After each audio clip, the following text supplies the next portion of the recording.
And joining me now from Capitol Hill is Republican Congressman Buddy Carter from Georgia. Congressman, thanks for joining us. Your party promised to repeal and replace Obamacare. Now it looks like you'll struggle to do either of those. Well, I don't think we'll struggle to repeal it, and that's exactly what we need to do. We said all along we were going to repeal and replace it. Now we've got an opportunity to repeal it, and that's the path we should take at this point.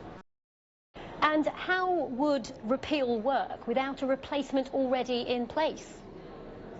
Well, keep in mind that all along the way we have said that there's going to be a stable transition period here, that there's going to be a glide path, if you will. We've never said that we're just going to turn the light switch off and it'll go away overnight. That's not the plan at all. What we've always said is that we're going to have a transition period. Yes, it'll take 2, maybe 3 years to wind it down, but we will wind it down and we will have something to replace it when that time comes. And Congressman, it begs the question that Republicans have been saying for close to 8 years that they want to get rid of Obamacare. Why wasn't there already a plan in place?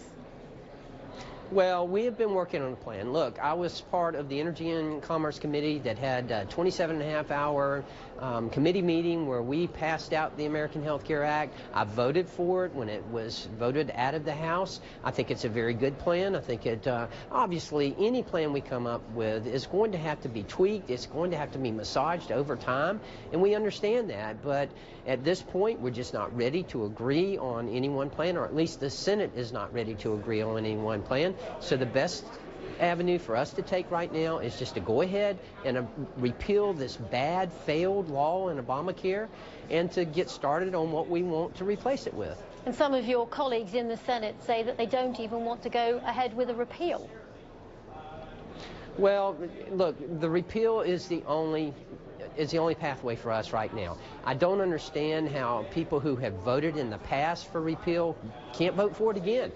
We voted for it last session. They voted for it the session before for a full repeal. All you do is you pull up the same bill that we had in 2015 and you vote for it again the way you voted for it last time. And where does this leave millions of Americans who could be in limbo for the next 2 years if your repeal goes ahead? Well, again, we have said all along that we're not going to pull the rug out from underneath anyone. We're going to have a stable transition period. Again, this is not something that's going to happen overnight. It's going to take time to wind this program down, this failed program of Obamacare. It will take a while to wind it down.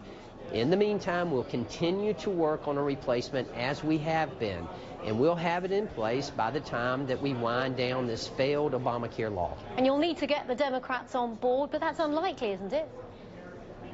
Well, you know, if we repeal Obamacare, then we can start focusing on health care costs, and that's going to be bipartisan, and that's one thing that is going to help with the insurance markets as we decrease the cost of health care through more competition, through more choices. Then we'll have insurance companies who are going to be competing for our business. That's what we want. We want a robust, vibrant insurance market that is competing for our business, not us begging them or subsidizing them in order to keep in the market. Congressman, thank you very much for joining us. Thank you.